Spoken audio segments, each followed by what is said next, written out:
श्री गणेशाय नमः। प्रदोष व्रत विधि विधान सहित त्रयोदशी व्रत करने वालों को सूर्य उदय से प्रथम ही ब्रह्म मुहूर्त में उठकर नित्य क्रम से निवृत्त होकर शंकर भगवान का स्मरण करना चाहिए। व्रत वाले दिन भोजन नहीं करना चाहिए। सायकाल को जब सूर्यास्त में करीब 1 घंटे का समय रहे तब स्नान आदि कर्मों से निवृत्त होकर श्वेत वस्त्र को धारण कर पूजन के स्थान को स्वच्छ जल और गाय के गोबर से लीपकर मंडप को भली भांति सजाकर 5 रंगों को मिलाकर पद्म पुष्प की आकृति बनाकर कुशा के आसन पर पूर्व तथा उत्तर दिशा से विमुख होकर आसन पर बैठे और शंकर भगवान की पूजा अर्चना करे। ओम नमः शिवाय इस मंत्र को पढ़कर जल चढ़ाए और ऋतु फल अर्पण करे। सायकाल के पश्चात और रात्रि के आने से पूर्व दोनों के बीच का संध्या का समय का जो वक्र होता है उसे ही प्रदोष काल कहते हैं। प्रदोष व्रत का महात्म त्रयोदशी उर्फ प्रदोष व्रत करने वाला मनुष्य सदा सुखी रहता है। उसके संपूर्ण पापों का नाश इस व्रत से हो जाता है। इस व्रत के करने से सुहागन नारियों का सुहाग सदा अटल रहता है। बंदी कारागार से छूट जाता है। जो स्त्री पुरुष जिस कामना को लेकर इस व्रत को करते हैं उनकी सभी कामनाएं कैलाशपति जी शंकर जी पूरी करते हैं। सूत जी कहते हैं कि त्रयोदशी का व्रत करने वालों को 100 गौ दान का फल प्राप्त होता है। इस व्रत को जो विधि विधान और तन मन धन से करता है उसके सभी दुख दूर हो जाता है। सभी माता बहनों को 11 त्रयोदशी या पूरी साल 26 त्रयोदशी पूरी करने के बाद उद्यापन करना चाहिए। अब मैं आपको 7 वारों के 7 प्रदोष व्रत का परिचय बताती हूँ।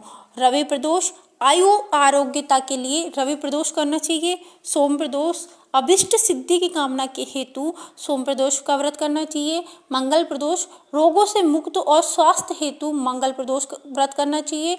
बुध प्रदोष सर्व कामना सिद्धि के लिए बुध प्रदोष करना चाहिए। बृहस्पति प्रदोष शत्रु विनाश के लिए बृहस्पति प्रदोष करे। शुक्र प्रदोष सौभाग्य और स्त्री की समृद्धि के लिए शुक्र प्रदोष करे। शनि प्रदोष पद प्राप्ति कामना हेतु शनि प्रदोष व्रत करे। त्रयोदशी के दिन जो बार पड़े उसी बार का व्रत करना चाहिए तथा उसी दिन की कथा पढ़नी और सुननी चाहिए। रवि सोम मंगल बुध बृहस्पति शुक्र शनि ये इनकी कथा अवश्य सुने। इनसे अभिष्ट फल की प्राप्ति होती है। आज मैं आपको 25 जनवरी 2025 को पढ़ने वाले सौम्य प्रदोष व्रत कथा की वर्णन करती हूँ। सूत जी बोले, हे ऋषिवरों, अब मैं सोम त्रयोदशी व्रत का महात्मा का वर्णन करता हूँ। इस व्रत करने से शिव पार्वती जी प्रसन्न होते हैं। प्रातः स्नान आदि कर पवित्र हो शिव पार्वती जी का ध्यान करके पूजन करे, अर्घ्य दे। ओम नमः शिवाय इस मंत्र का 108 बार जाप करे, फिर स्तुति करे। हे प्रभु, मैं इस दुख सागर में गोते खाता हुआ ऋण भार से दबा ग्रह दशा से ग्रसित हूँ। हे दयालु, मेरी रक्षा कीजिए। शौनकादि ऋषि बोले, हे पूज्यवर महामते, आपने यह व्रत संपूर्ण कामनाओं के लिए बताया है। अब कृपा कर यह बताने का कष्ट करे कि यह व्रत किसने किया और क्या फल। सूत जी बोले, एक नगर में एक ब्राह्मणी रहती थी। उसके पति का स्वर्गवास हो गया था। उसका कोई सहारा नहीं था, इसलिए वह सुबह होते ही अपने पुत्र के साथ भीख मांगने के लिए जाती थी और जो भिक्षा में प्राप्त होता था उसी से अपना और अपने पुत्र का पेट भरती थी। एक दिन ब्राह्मणी भीख मांगकर लौट रही थी कि तो उसे एक लड़का मिला। उसकी दशा बहुत खराब थी। ब्राह्मणी को उस पर दया आ गई।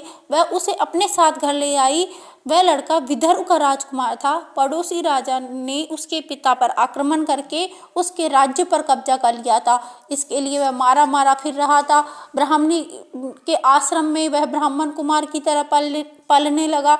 एक दिन ब्राह्मण कुमार और राजकुमार खेल रहे थे। उन्हें वहां गंधर्व कन्याओं ने देख लिया। वे राजकुमार पर मोहित हो गई। ब्राह्मण कुमार तो अपने घर लौट आया, लेकिन राजकुमार अंशुमति नामक गंधर्व कन्या से बात करता रह गया। दूसरे दिन अंशुमति ने अपने माता पिता को राजकुमार से मिलाने के लिए आई। उनको राजकुमार पसंद आया। कुछ दिनों बाद अंशुमति के माता पिता को शंकर भगवान ने स्वप्न में आदेश दिया कि वे अपनी कन्या का विवाह राजकुमार से कर दे। फलतः उन्होंने अंशुमति का विवाह राजकुमार से कर दिया।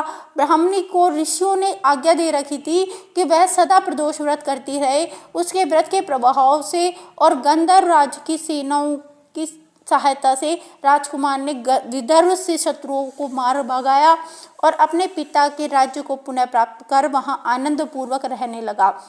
राजकुमार ने ब्राह्मण को अपना प्रधानमंत्री बनाया। राजकुमार और ब्राह्मण कुमार के दिन जैसे ब्राह्मणी के प्रदोष व्रत की कृपा से बदले, शंकर भगवान वैसे ही अपने और दूसरे भक्तों के दिन भी बदलते हैं। तभी से प्रदोष व्रत का संसार में बड़ा महत्व है।